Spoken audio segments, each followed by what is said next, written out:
high on a gorgeous seat that far outshone Hindley's gilt tub, or Flecknoe's Irish throne, or that where on her curls the public pours all bounteous, fragrant grains and golden showers.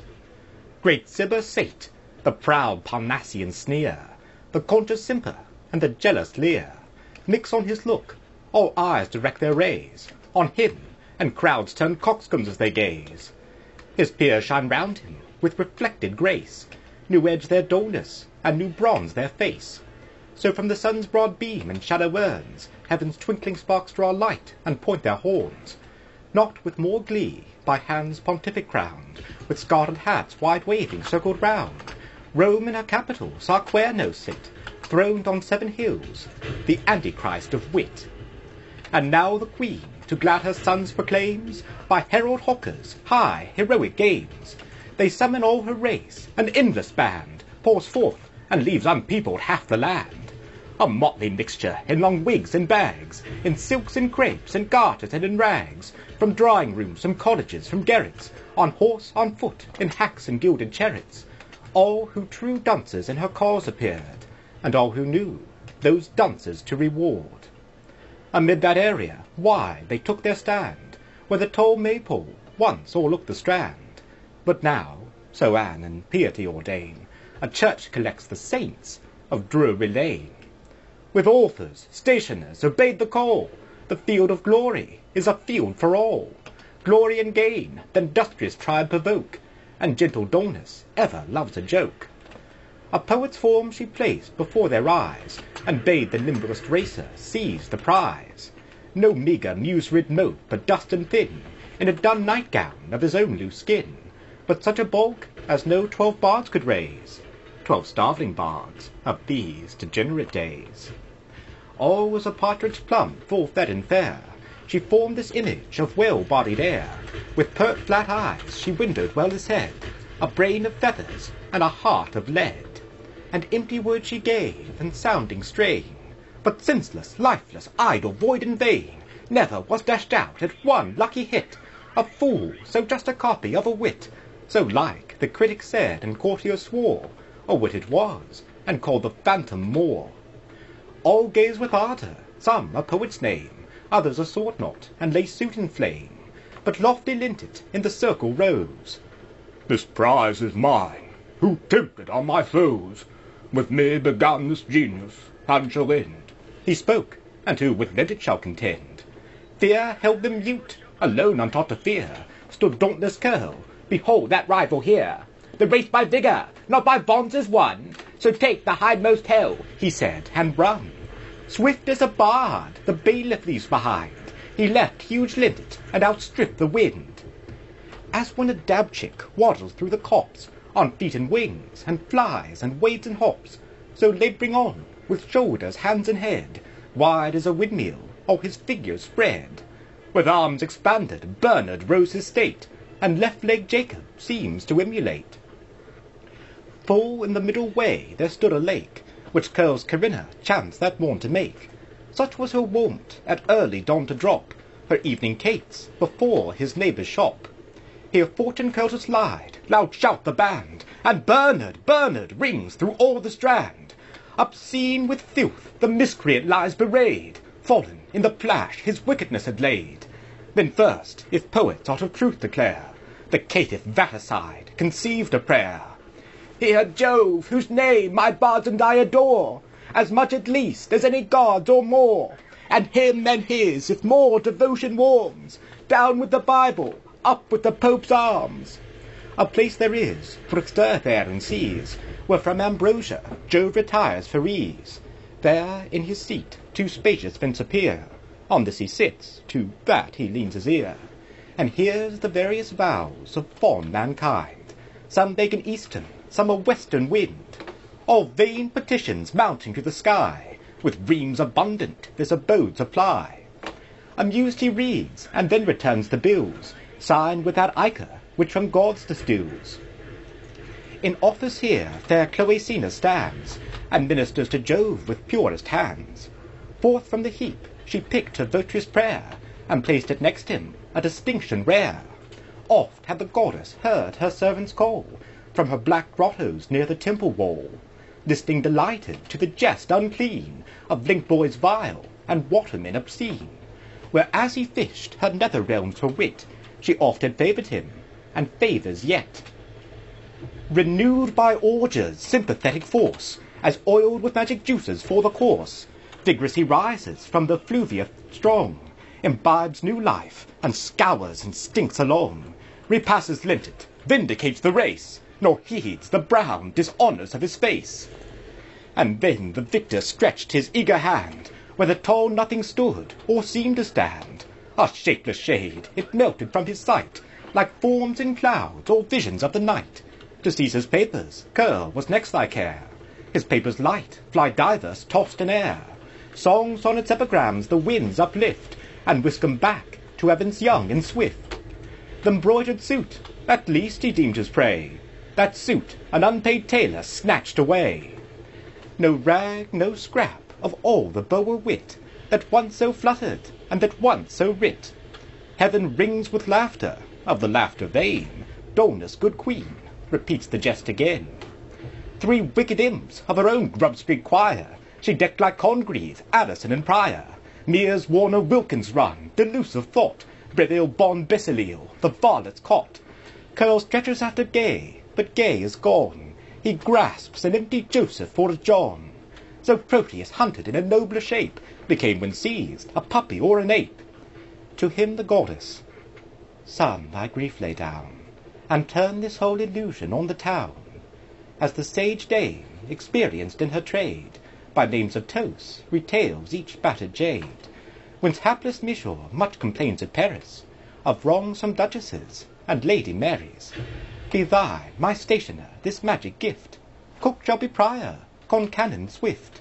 So shall each hostile name become our own, and we two boast our Garth and Addison. With that she gave him, piteous of his case, yet smiling at his rueful length of face, a shaggy tapestry, worthy to be spread on Codrus old, or Dunton's modern bed. Instructive work, whose wry-mouthed portraiture displayed the fates her confessors endure. Earless on high stood unabashed Defoe, and touching flagrant from the scourge below. Their Ridpath, Roper, cudgel might ye view, the very worsted still looked black and blue. Himself among the storied chiefs he spies, as from the blanket high in air he flies. And oh, he cried, what street, what lane but knows our purgings, pumpings, blankings, and blows? In every loom our labours shall be seen, and the fresh vomit run for ever green. See, in the circle next Eliza placed, 2 babes of love close clinging to her waist. Fair as before her work she stands confessed, in flowers and pearls, by bounteous Kirkall dressed. The goddess then, who best can send on high the salient spout far streaming through the sky, his beyond Juno of majestic size, with cow-like udders and with ox-like eyes. This China Jordan let the chief o'ercome, replenish not ingloriously at home. Osborne and Curl accept the glorious strife, though this his son dissuades, and that his wife. First Osborne leaned against his lettered post, it rose and laboured to a curve at most. So Jove's bright bow displays its watery round, sure sign that no spectator shall be drowned. A second effort brought but new disgrace, the wild meander washed the artist's face. Thus the small jet which hasty hands unlock spurts in the gardener's eye, who turns the cock. Not so from shameless Curl, impetuous spread, the stream, and smoking flourished o'er his head.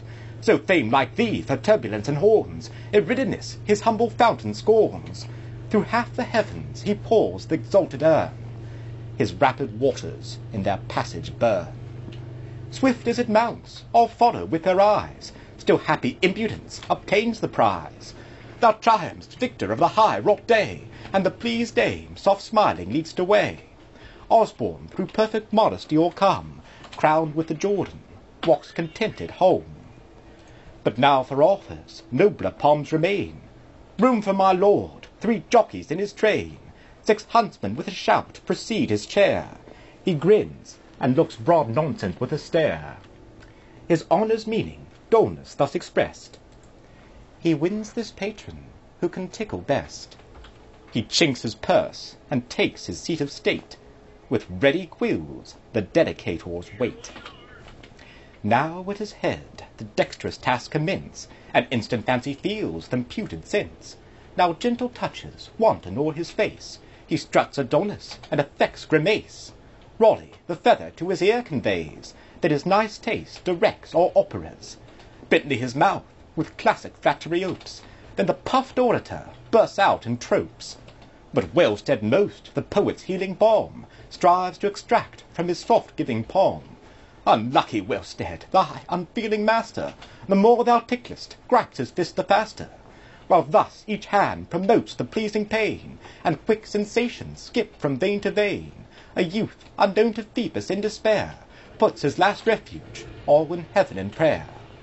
What force have pious vows, the queen of love, his sister sins, her votress from above? As taught by Venus, Paris learnt the art to touch Achilles' only tender part.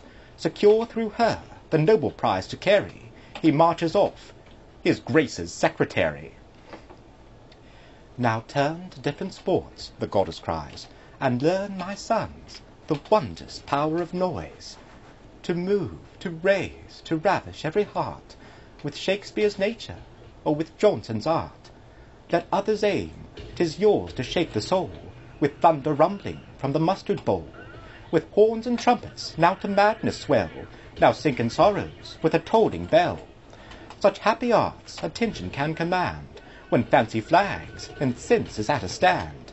Improve we these, 3 catcalls be the bribe of him whose chattering shames the monkey tribe, and his this drum, whose hoarse heroic bass drowns the loud clarion of the braying ass. Now 1,000 tongues are heard in one loud din, the monkey mimics rush discordant in. 'Twas chattering, grinning, mouthing, jabbering all, and noise and Norton, wrangling and bravall, dinnis and dissonance, and captious art, and snip-snap short, and his eruption smart, and demonstration thin, and theses thick, and major, minor, and conclusion quick. Hold, cried the Queen, a catcall each shall win, equal your merits, equal is your din. But that this well-disputed game may end, sound forth my brayers, and the welkin rend. As when the long-eared milky mothers wait at some sick miser's triple-bolted gate, for their defrauded, absent foals they make a moan so loud that all the guild awake. Sore sighs Sir Gilbert, starting at the bray, from dreams of millions, and 3 groats to pay. So swells each windpipe, ass and tones to ass, harmonic twang of leather, horn, and brass, such as from labouring lungs th' enthusiast blows, high sound attempered to the vocal nose, or such as bellow from the deep divine. There Webster peal thy voice, and Whitfield thine. But far o'er all, sonorous Blackmore strains, wall, steeple, sky, spray back to him again. In Tottenham Field, the brethren with amaze prick all their ears up, and forget to graze. Long Chancery Lane, retentive rolls the sound, and courts to courts return it round and round. Thames wafts it thence to Rufus' roaring hall, and Hungerford re-echoes ball for ball. All hail him victor in both gifts of song, who sings so loudly, and who sings so long. This labour past, by Bridewell all descend, as morning prayer and flagellation end, to where fleet ditch with disembogging streams rolls the large tribute of dead dogs to Thames. The king of dykes, than whom no sluice of mud with deeper sable blots the silver flood. Here strip, my children, here at once leave in, here prove who best can dash through thick and thin, and who the most in love of dirt excel, or dark dexterity of groping well. Who flings most filth and wide pollutes around, the stream be his, the weekly journals bound. A pig of lead to him who dives the best, a peck of coals apiece shall glad the rest. In naked majesty old Mixon stands, and Milo-like surveys his arms and hands, then sighing thus, And am I now 80, and why, ye gods, should 2 and 2 make 4?